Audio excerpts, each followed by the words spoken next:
इरफान साहब, हमारे बहुत सारे कानूनी मसाइल ऐसे होते हैं, लाइल्मी में लोग जो है ना वो फंस जाते हैं, ऐसे ऐसे मसाइल का शिकार हो जाते हैं, नौकरियां भी चली जाती हैं, घर में बेसुकूनी भी पैदा हो जाती है सिर्फ एक कानूनी मैटर में गलती करने से। आप मुझे ये बताएं कि किसी को अगर लीगल नोटिस जारी करवाना हो या करना हो, क्या प्रोसेस उसको करना चाहिए?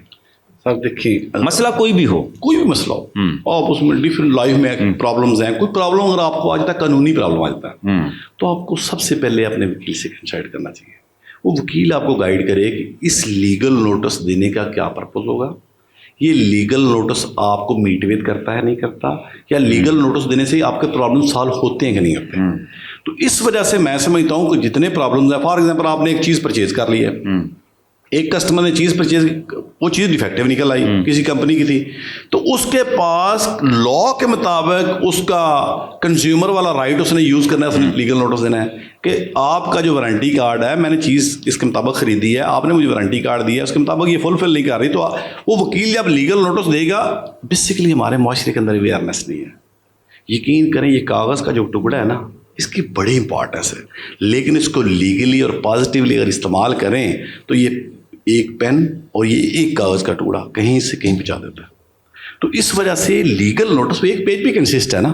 कि आप अपना लीगल नोटिस से मुराद सिर्फ ये कि वकील के पैड पर लिखा हुआ या कहीं रजिस्टर्ड होना चाहिए, स्टाम्प होना चाहिए, या क्या होना चाहिए? सर, आपने वकील को एंगेज करना है, आपने उनके ऑफिस जाना है, आपने प्रॉब्लम बतानी है, जो भी प्रॉब्लम होगा वो एज पर लॉस को देख के लीगल नोटिस दूसरी पार्टी को सर्व कर देंगे। वो सिर्फ वकील के लेटर पैड पे होगा और उनके बाकायदा उसका ऑफिस रिकॉर्ड होगा और एक कॉपी रिटेन करते हैं अपने ऑफिस में, ताकि फर्दर करस्पॉन्डेंस के लिए, डॉक्यूमेंटेशन के लिए, और लायर्स के पैड पे जाता है, उस पर लिखा जाता है, उसकी रजिस्ट्रेशन की ज़रूरत नहीं होती। वो क्या है, फ़र्ज़ करें आपने पोस्टल के ज़रिए भेजना है, जस्ट लाइक TCS है, आपके पास ये पोस्ट ऑफिस है, डिफरेंट मोड्स हैं, उनके ज़रिए हो जाता है। तो इस वजह से उसकी काफी, ये तो वैसे भी एक कानून का वैसे भी एक हिस्सा है कि जब भी आपने किसी केस को प्रोसीड करना है तो उससे पहले आप किसी को नोटिस जारी करें, मैं सब एक देख उसको मौका दें, बल्कि इसको कहना चाहिए कि मौका दे दो। मैंने कई केस में ऐसे देखा है कि लीगल नोटिस गया, अगले का मामला सॉल्व हो गया, वो कहता है यार अगला बंदा कानूनी रास्ता अख्तियार कर रहा है, तो मैं क्यों ना उसकी चीज़ का एहतराम करूँ। हर बंदा एक जैसा नहीं होता,